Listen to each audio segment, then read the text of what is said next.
Hello everyone, before we start the video, here's a quick reminder that you can join my Discord server. We are building a nice Dota 2 community, so be part of it. Also, if you haven't subscribed yet, you can click the subscribe button, and now let's get started with the video.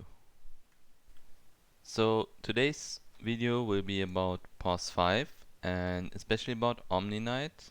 If you pick Omni Knight right now, you're playing one of the strongest fives you can pick at this current patch. I would put him on the same power level as like Undying, Oracle and all of these heroes. So he's definitely a very top tier pick. Not only in like pro games, but I think he's also very useful in pubs. Probably even more useful in pubs than in pro games because like his skill set and how you play with him is very simple, very straightforward. There's nothing too crazy about Omni Knight, so I just gonna get started with my item build. I started with two set of tangos, so I had 6, I gave 2 to my mid laner, now I have 4. Bought a staff, 2 mangoes, some stats, Iron Branch, and a Fairy Fire to like fight back. Mangoes to have mana to customize builds, because that's the only weakness I would say with Omni Knight is that he's very mana heavy. Like all his spells kinda cost a lot of mana and his mana pool is very low.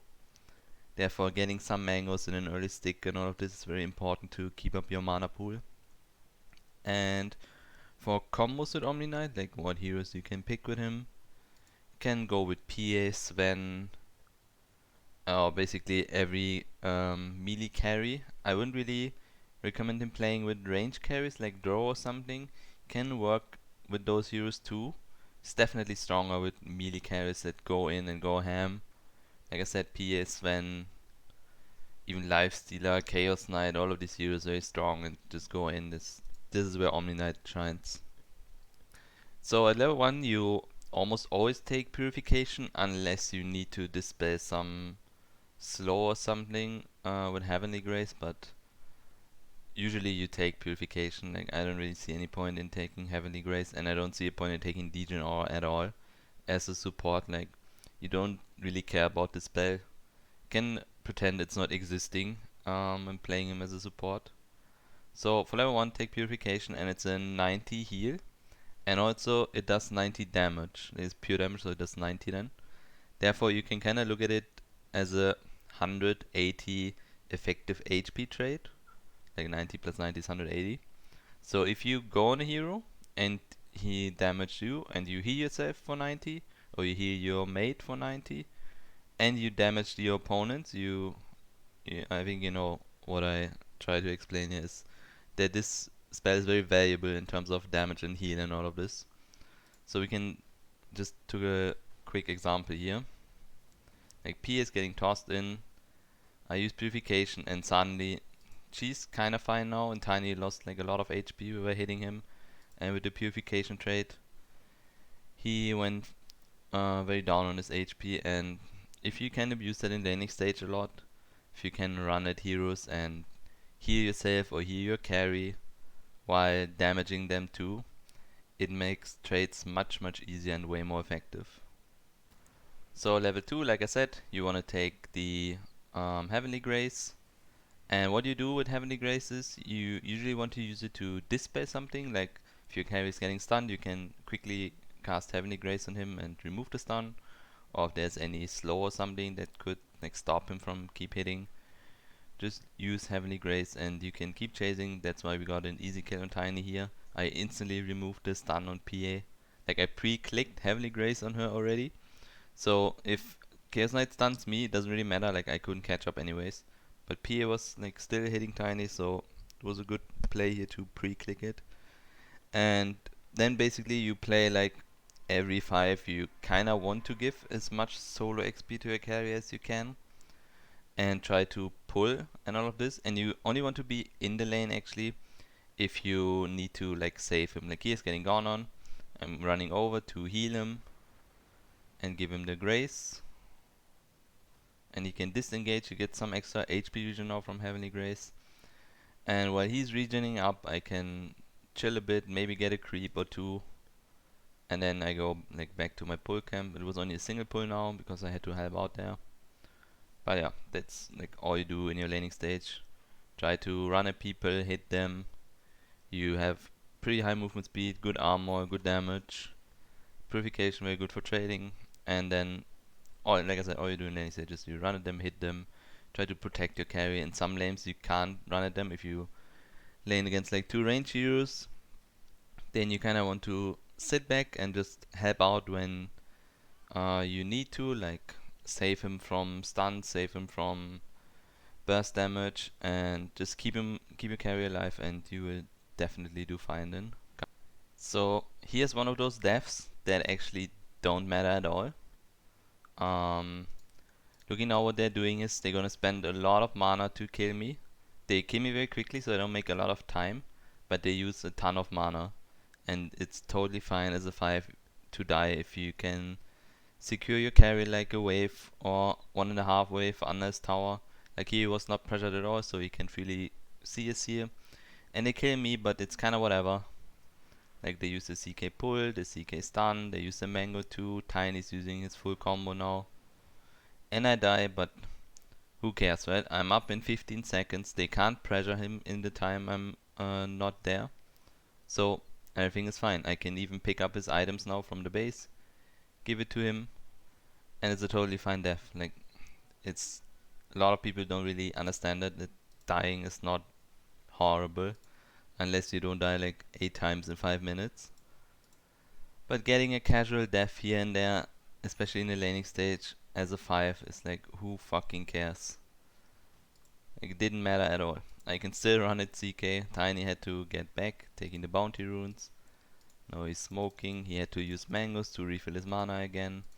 CK is kinda low on mana. He has one mango, but can't really use both of his spells right now. And those are deaths like that really help out your carry, even though if you die. Like, I know it kinda sounds weird because you die. How you help? I mean, look, I helped him by dying. He got a free wave. He's a happy man. Got solo XP. Everything is fine. So after laning stage, what you want to do is you kind of just want to protect the core that is very vulnerable at the moment.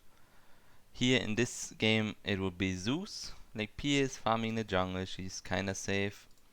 Zeus can get gone on by Quap and +1, like Quap Tiny or something could kill Zeus easily if they are smoked and get on top of him. So what I do this game, I just hang around mid lane as much as I can. If they go on him, I can easily protect him. I can remove Quaps slow, can heal him, I can ult. By the way, you should scale your ult at level 6. I think it's a very good valuable point if you can save someone with it. If you can't really save someone with it, you can think about skipping it because it's a lot of mana and you kinda want to max out your grace as soon as possible to have the low cooldown. But I think it's fine to get your Guardian Angel at level 6.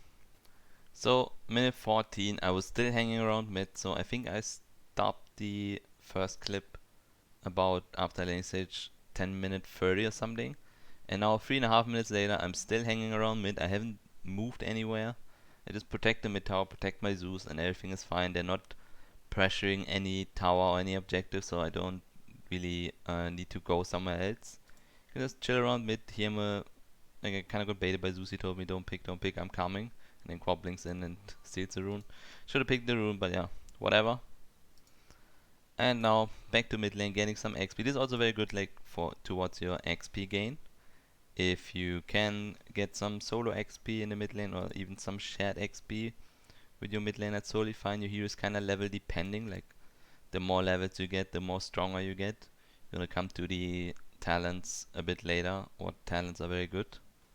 So here we are doing a smoke play slash bottom ult play. We kinda wanted to get rid of CK in our jungle, like he was taking our jungle here.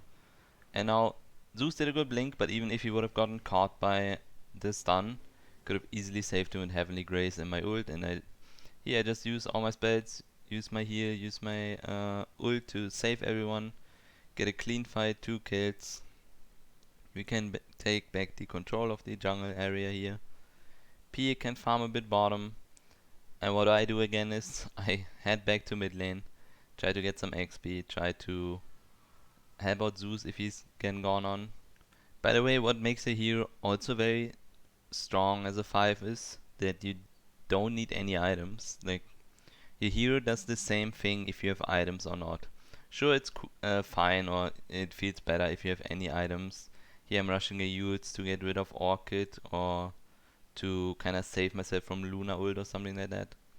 But my hero doesn't really need any item. Like, I would do the same thing I'm doing right now with phase boots or not, with mana boots or not, with having a Yules right now or not. Like, it doesn't matter. Your hero does not really need any item when played as a support.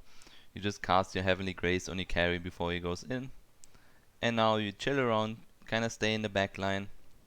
What makes what makes Omni Knight kind of bit better than Oracle, I would say, is that you're much more tanky. Like, your strength hero, look, I have not really any HP item. I mean, I have a Bracer and a magic one, but that's it, and I have 1.5k HP at 18 minutes. So the strength gain of Omni Knight is very, very high, and you're so tanky even without any items. That's why this hero doesn't really need anything to be very effective. So that means you can spend much more gold on sentries and kinda win the vision game over your opponent's 5. If your team is having a decent game, it's not getting completely stomped, you can like spend a lot of gold on sentries, de-ward everything you can, and your team will have a much easier time to play. So what is important when playing this hero is to pay a lot of attention to what's happening around you. If we take a look at this little fight here, my PA is going in, but then I gonna see Zeus is dewarding, and I knew, okay, that's pretty dangerous for him. We don't have vision on Quap, and Quap also has, what does she has actually? I don't know, I think she has like Orchid or something. Quap, got an Orchid and X. So I knew Quap was still around, and she could have gone on Zeus. That's why I paid attention to be around Zeus. I mean, he did a good reaction thing. He blinked out before he got hit by the dagger. But in case he wouldn't have managed to do that, or if Quap blinked and then used his scream first and then the dagger, so he can't like blink out immediately if he's not inhuman, I can be around him and save him with my grace, can remove the Orchid, can remove the dagger, I can heal him, I can even Yule Quap to make some time for him. There's a lot of things I can do to protect him right now. That's why that's a very big skill you need with this hero, is like paying attention what's happening around you. So here is an example where my hero is coming into play big times. Like, my P is getting completely gone on. I can turn around with Heavenly Grace, heal. I still have my ult. I'm gonna cast my ult when she's going in, and I'm just gonna hang around her. And now we can go like, this is the fun part when Omni Knight is going full ham, full Davai. Keep going, don't care what's happening. Just put your Heavenly Grace on your strongest hero, in this scenario is PA, and she can just run in and clean up. Keep going, spam your heal off cooldown on her, and everything will turn out great. Especially that she's so farmed as well, helps a lot. But she got so farmed because I kinda protected her well in the laning stage, and then enemies played a bit slow, and it's just an easy cleanup. Easy team wipe, and now we basically won the game from that. So, looking at talents, I took movement speed at level 10. I don't think the 10 Heavenly Grace HP region is that great. If you take a look, it is 20 HP region, so you increase to 30. I mean, it's nice to have, but I kind of value the movement speed more to be in a better position to help out. And then at level 15, I don't really need the damage talent, I'm not hitting anything. That's why taking purification cooldown. And at level 20 is one of your most broken talents, I would say, on this hero. It's the Heavenly Grace cooldown, minus 3 seconds. So you can have 100% uptime with it. It's really helpful and really strong to spam it on your carry. And if you manage to get to level 25, both talents are pretty good. I mean, the damage, the heal and the damage is kind of strong. It's a 460 heal then, yeah. 460 heal and 460 damage. So it's effectively almost a 1k HP trade. If we think about, like I explained in the laning stage. But the Guardian Angel cooldown is also very strong, especially when you have Aghanim Scepter. Your Guardian Angel also protects your building, so you have like an 8-second glyph. That makes it very strong. Also, Scepter gives HP regen, that's why you can heal buildings with that too. So you kinda need to think about in the late game, like, do I need the heal or do I need the Guardian Angel cooldown? I would say in most games the Guardian Angel cooldown is better than the heal, but sometimes the heal is fine. It's really depending. I don't think the heal is a bad talent at all. And by the way, for items, I finished the Yules then. I bought in Vladimir's to have some auras. Like, that's are the items that you want, like having some auras. Vladimir is very good for melee heroes or like for carry heroes in general that go ham. And after that, I'm gonna buy an Aghanims. I'm not gonna get an Aghanims this game, but I would have bought an Aghanims just to have the global ult and kinda hit everyone with my ult. They don't have any nullifier or any dispel to remove that. That's why my ult would have gotten a lot of value here. And now, the fun part, starting again. Can just Fountain Dive with Omni Knight and PA. Like, who cares? She's not taking any damage. I can pop my ult. No one is taking any damage and just won the game from it. So that's it then for this video. Hope you guys enjoyed and could see some top tier Pos5 here right now. Can still abuse it a bit until the patch hits. I probably think Omni is getting nerfed a bit, not too much, just a bit. But definitely heroes like Pos5 and all this are getting nerfed, so can see how it plays out in the next patch. And as always, have a good day, have a good night whenever you watch the video, and I hope I see you guys in the next video too. Goodbye, goodbye.